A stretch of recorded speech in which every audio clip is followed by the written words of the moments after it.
Psst, psst. Hoy, nabalitaan mo na ba? Nasa Pilipinas lang ang Son of God at minamaltrato raw? We, ano ba yan? Saan mo nakuha yan? Sa isang post? Hulaan ko. Sa post ba yan na nagsasabi na si Senator Hontiveros ay tactless at hindi maayos ang pamamalakad sa Senate inquiry patungkol sa ongoing na kaso ni Pastor Apollo Kibuloy ng Kingdom of Jesus Christ at aka Son of God?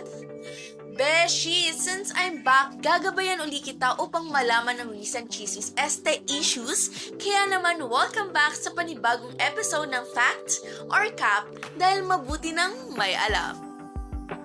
Ayon sa isang post, si Senator Risa Hontiveros ay nakasano mano ng tactless o walang taktika at harsh handling o hindi maayos sa pamumuno sa Senate inquiry kay Kingdom of Jesus Christ founder Apollo Kibuloy sa pamamagitan ng paghingi ng agarang pagpapalabas ng warrant of arrest laban sa self-proclaimed Son of God na pastor. Ang post ay na-upload matapos sa ipanawagan ni Senator Hontiveros ang pagpapalabas ng warrant of arrest laban sa pinuno ng Kingdom of Jesus Christ na nauna ng binanggit bilang contempt dahil sa hindi pagharap sa panel ng Senado na nag-iimbestiga sa umano'y pang-aabuso sa karapatang pantao na karamihan ay pang-aabusong sexual na ginagawa ng mga mangangaral at ng kanyang mga tauhan o kasama sa simbahan.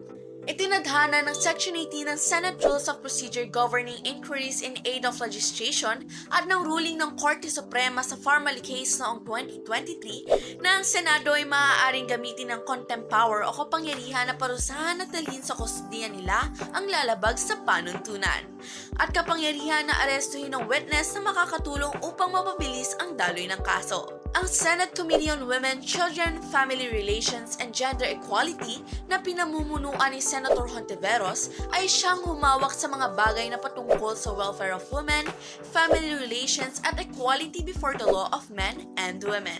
Sinimula ni Hontiveros ang inquiry kay Kibuloy na mayroong arrest warrant mula sa US Federal Bureau of Investigation at sa Kingdom of Jesus Christ sa mga kasong di umunay sexual na pang-aabuso, human trafficking at kaharasan.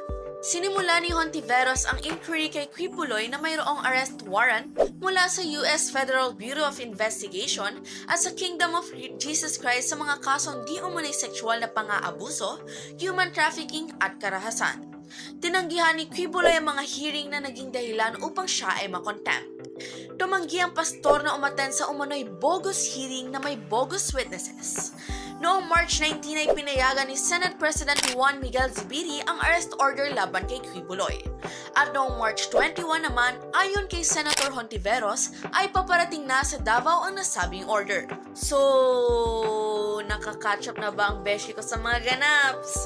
Don't you worry, as long as humihinga pa ako, hindi ka na mahuhuli sa mga ganaps. Matuto ka mag-fact check at mag-debunk ng fake news. Beshi, want more? Abangan ang mga susunod na episode ng Fact or Cap dito lamang sa Explain PH.